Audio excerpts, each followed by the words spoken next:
Bonjour à tous et bienvenue dans cette nouvelle vidéo dans laquelle nous allons enfin pouvoir attaquer le marché monétaire et la courbe LM.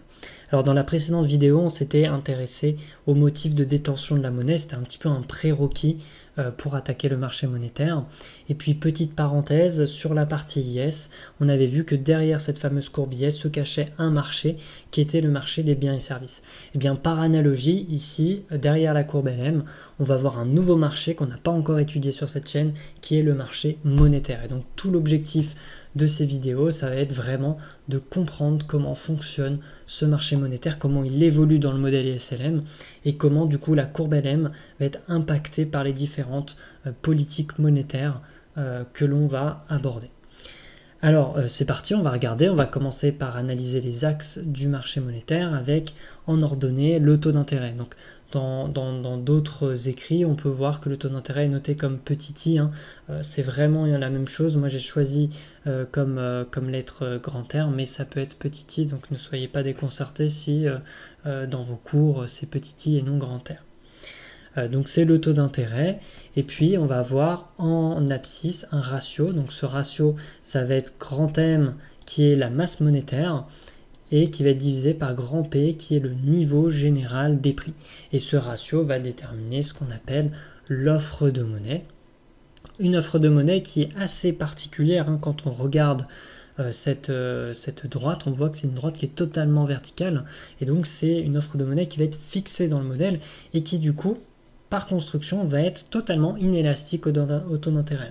C'est quelque chose de vertical. Si on avait quelque chose qui était élastique en fonction du taux d'intérêt, on aurait vraiment quelque chose qui serait beaucoup plus pentu enfin beaucoup moins pentu, et en tout cas qui se rapprocherait plus de l'horizontal que du vertical.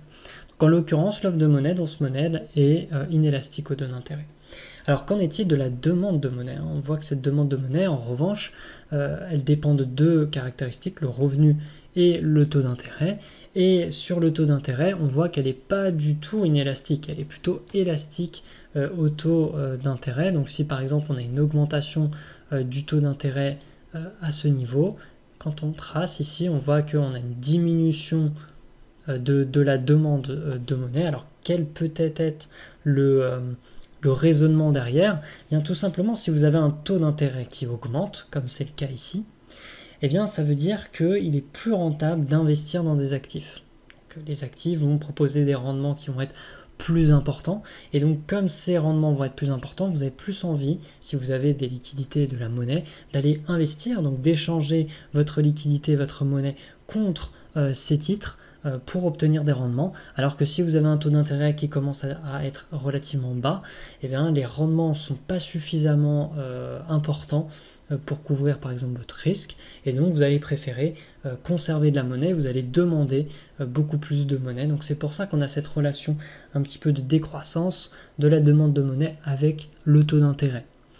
La deuxième composante, c'est le revenu. Donc quand le revenu augmente, vous avez plus d'argent et donc vous allez demander beaucoup plus de monnaie pour les différents motifs qu'on a pu étudier dans la vidéo de détention de la monnaie. Je vous invite notamment à la regarder si vous ne l'avez pas vue.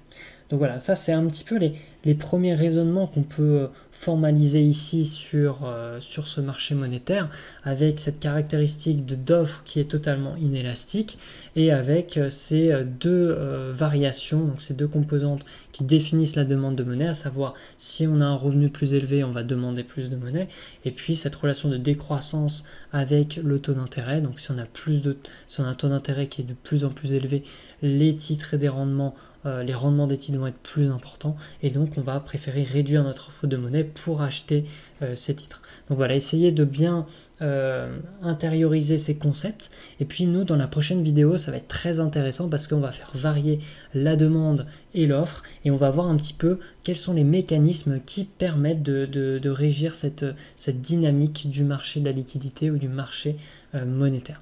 Voilà, en tout cas si cette vidéo vous a plu, n'hésitez pas à liker, à partager, à laisser un commentaire sous la vidéo, et puis abonnez-vous à la chaîne si vous voulez recevoir les notifications des prochaines vidéos, et moi je vous dis à très bientôt pour la prochaine vidéo. Ciao à tous.